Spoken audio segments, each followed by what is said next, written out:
Hey y'all, this is our chapter 3 graphs overview. So on your page you should have 6 different graphs, and we're going to go through these graphs and talk about similarities, differences, and kind of what we can find from looking at the graph, and hopefully how can we relate it to the algebra when we advance through chapter 3 in the book. So notice on your graphs, the first 2 graphs are continuous graphs. Well, in fact, let's talk about all of the graphs. Are all of the graphs continuous? And then maybe we should have a discussion of, well, continuous over its domain? Yes, all of the graphs are continuous over its domain. It's just that these 2 graphs have a domain of all real numbers. This graph also has a domain of all real numbers. This graph, and this graph do not have a domain of all real numbers. These 2 graphs in particular have a closed interval domain. Their domain only goes from the left endpoint to the right endpoint here, and similar here, left endpoint to the right endpoint. This one doesn't have a domain of all real numbers, but it does go off to infinity on the right side. So yes, we are dealing with all continuous graphs. They're all continuous over their own domain. There's no like holes or infinite discontinuities such as asymptotes. There's no jump discontinuities, no discontinuities of any kind on any of these graphs. So they're all continuous, but you might ask yourself, well, are they all differentiable? And that's kind of a discussion we're going to have as we get later on into the video, but at least definitely all continuous. From here, what we're going to label is we're going to label basically places on the graph where we have a critical number. So remember, a critical number is an x value on the graph that has a derivative at that point, at that x value, a derivative that's either equal to 0 or equal to, or not really equal to, but or does not exist. So remember, critical numbers are places on the original function where the graph has a slope of 0 or a slope that does not exist. Okay, so what I went ahead and did is I went ahead and labeled all of these just for sake of time. So what I want you to notice is how I've labeled this is critical number 1, critical number 2, and critical number 3. Likewise over here, critical number 1, critical number 2, and critical number 3. The reason for that is because if you look on the graph at this x value where C1 is, at that x value, the slope of the graph there at that hump somewhere, I probably don't have it exact, but somewhere there is 0. The slope of the graph here is 0. So notice I put f prime, that means the slope of the graph at the x value c sub 1 is equal to 0. So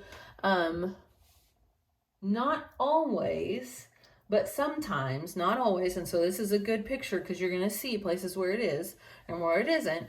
Not always, but sometimes where the derivative equals 0 or does not exist, there will be some sort of extrema. And in this case, we do have what's called a relative max. If we kind of only look within that neighborhood, that point is the highest point within that neighborhood. That's a relative or local. It also can be called local, a relative or local max. It just so happens, it's not guaranteed, but it just so happens that this is also an absolute max because that is the highest point over this entire graph. Okay, that is the point that is the highest. You probably won't see it be called the absolute max because you're not guaranteed to have an absolute max on a graph that isn't on a closed interval. So remember, that's our EVT, and we're going to be talking about that here shortly. So these 2 graphs in particular are not guaranteed to have an absolute max or an absolute min.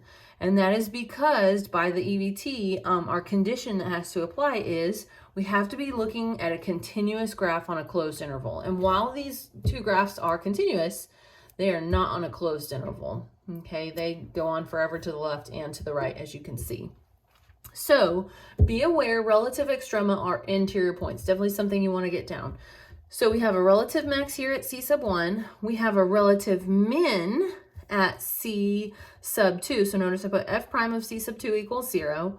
We have another relative max here at C sub 3, so f prime of C sub 3 equals 0. Definitely can see the slope of the graph there is equal to 0. So these are smooth curves, nothing jagged or sharp on these two. So I've labeled all my extrema on the first graph. I've also labeled all my extrema on the second graph. So notice, similar to this graph, f prime of C sub 1 is equal to 0. We definitely have a relative min within that area. That is the lowest point. But this point could also be called the absolute min for this particular graph. This graph wasn't guaranteed to have an absolute min. It just so happened to have an absolute min. Okay, but typically you'll see it be called the relative min, not the absolute, because again, we're not guaranteed to have absolute. And hopefully these kind of like make sense. Relative max here, where f prime of C sub 2 equals 0. Slope of the graph is 0 here. The derivative is equal to 0. Here at C sub 3, we have a relative min there. Okay, so let's move on to the next two graphs. Alrighty, so moving on to the next two graphs, we've got a special case in particular, some special things. On this graph, I used a different color because notice I do have a critical point, critical value. C sub 1 here on this cubic graph.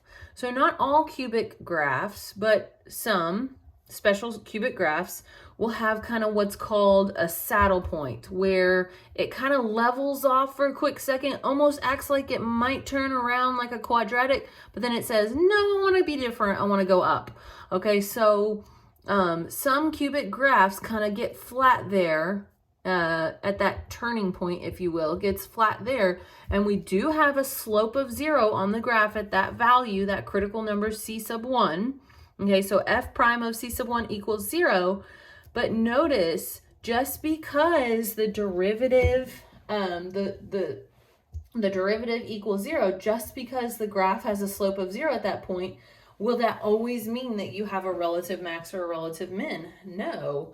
In that region, if you kind of cover that region and kind of look in the area, that point there isn't the relative max or the relative min. It actually lies between, you know, wherever I'm kind of holding there, between those two endpoints. So that point is not really special, or maybe it is more special. I don't know. However you look at it, glass half empty or half full, I'm not sure. That point does not indicate that we have a relative max or a relative min, even though the slope of the graph there is 0. So kind of an interesting situation to look at.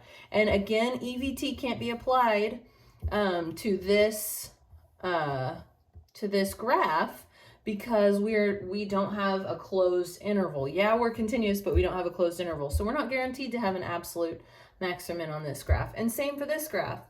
This graph is not on a closed interval. Notice this arrow goes on forever. So again, we're not guaranteed to have an absolute max or absolute min for this graph. We may have some relative extrema in between, kind of the endpoint, and then, you know, in the middle of the graph, if you will. I can't really say this endpoint, but in the middle of the graph, unlike this one, but we're not guaranteed that either. Just like this one. So notice we have two places on this graph where the slope of the graph is 0. F prime of C sub 1 equals 0. F prime of C sub 2 equals 0. Okay, we have some 0 slope places. We have a relative min and a relative max.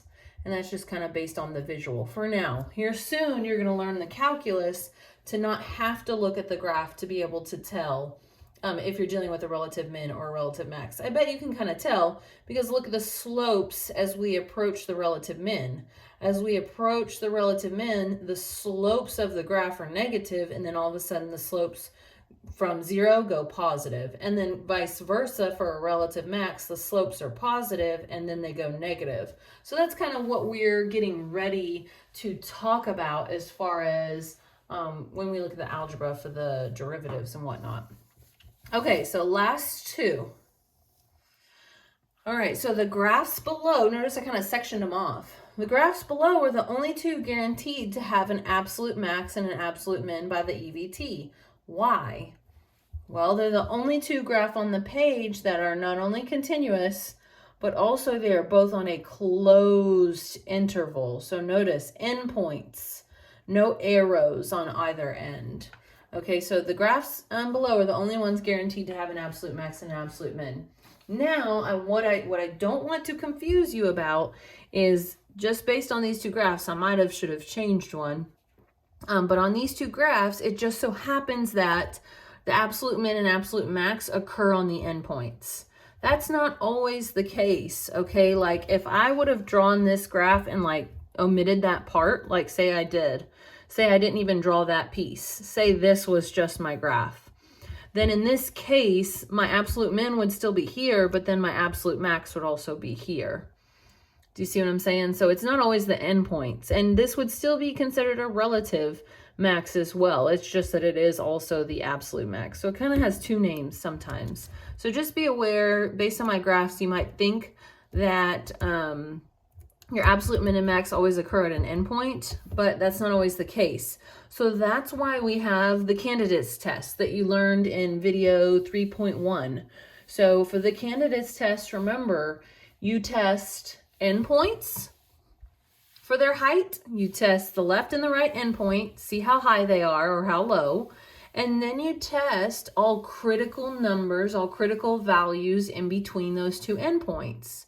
Because the max or the min could occur either on the endpoints, or it could occur at one of the interior points that is a relative max or a relative min. It's just that the relative min or max could be playing double duty, and it could be also coincidentally the absolute max. Do you hopefully kind of understand what I'm saying?